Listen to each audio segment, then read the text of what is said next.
La liberté du soufi, Mohammed Tijani, 93 ans.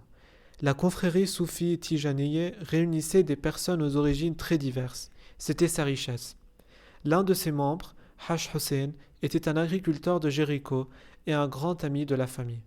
Il avait pris l'habitude, depuis plusieurs décennies, de vendre ses récoltes à Yaqub, un courtier palestinien juif. Haj Hussein estimait sa production de fruits et légumes et envoyait le tout au courtier qui le payait 3 ou 4 mois plus tard, une fois le stock vendu. Pour l'occasion, Yaqub se déplaçait à Jéricho, où il avait pris l'habitude de déjeuner chez nous avec Haj Hussein et sa femme Rachida. La guerre des 6 jours l'empêcha d'avoir accès à Jéricho, mais dès qu'il le put, Yaqub revint nous voir. C'était vers 1968, je crois, qu'un vendredi, il frappa à notre porte. Il avait une dette envers Haj Hussein et il voulait l'honorer. Mais notre agriculteur était décédé. Lorsqu'il l'apprit, le visage de Yaqub se décomposa et ses yeux bleus devinrent gris. Puis, se ressaisissant, il demanda des nouvelles de Rachid. Dans l'un des camps de réfugiés à Amman, en Jordanie, fut la réponse. Alors, Yaqub ouvrit son cahier de comptabilité et dit 1000 dinars jordaniens. Pouvez-vous les faire parvenir à Rachida? C'est moi qui me chargeais d'apporter l'argent à la veuve. Un an après, jour pour jour, Yaqub revint avec 500 dinars à remettre à Rachida. Ce geste donne une idée des relations qui pouvaient nous lier les uns aux autres. Palestiniens, arabes et juifs, même après 3 guerres, celle de 1948, celle de Suez en 1956 et celle de 1967. Cette histoire alimenta mes espoirs pendant des décennies.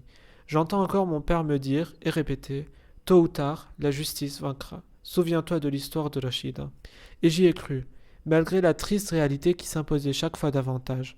Ceux qui avaient vécu ensemble ont fini par disparaître, laissant la place à d'autres qui n'avaient plus de mémoire commune et qui de ce fait étaient facilement manipulés. Je l'ai compris dans les années 1980, lorsque je me suis rendu à Al-Qatamoun, dans l'idée de visiter la maison familiale, prise par Israël en 1948. Une femme nous ouvrit la porte. Elle était marocaine, juive marocaine. En quelques mots, nous lui avons expliqué que cette maison était la nôtre avant 1948. Sa réponse nous laissa sans voix. Elle et son fils avaient payé plusieurs traites. Avions-nous reçu l'argent? De toute évidence, elle pensait acheter la maison à ses propriétaires. Un malaise s'installa devant notre surprise. Nous n'avions jamais vendu notre maison. C'est à ce moment-là que son fils, en treillis militaire et armé, entra dans la pièce, imposant. D'abord, il sermonna sa mère en hébreu, sans ménagement. Puis il s'adressa à nous en arabe. « Dehors! Sortez! Ici c'est notre maison, dit-il. Je l'ai payée de mon sang. J'ai fait la guerre des 6 jours. » Il était convaincu que sa participation à la guerre lui donnait le droit d'occuper une maison qui ne lui appartenait pas, comme des millions d'autres immigrants sont convaincus que la guerre ouvre des droits à la propriété. Une idée que des autorités manipulatrices savent très bien instiller dans les esprits pour y semer la destruction et la haine.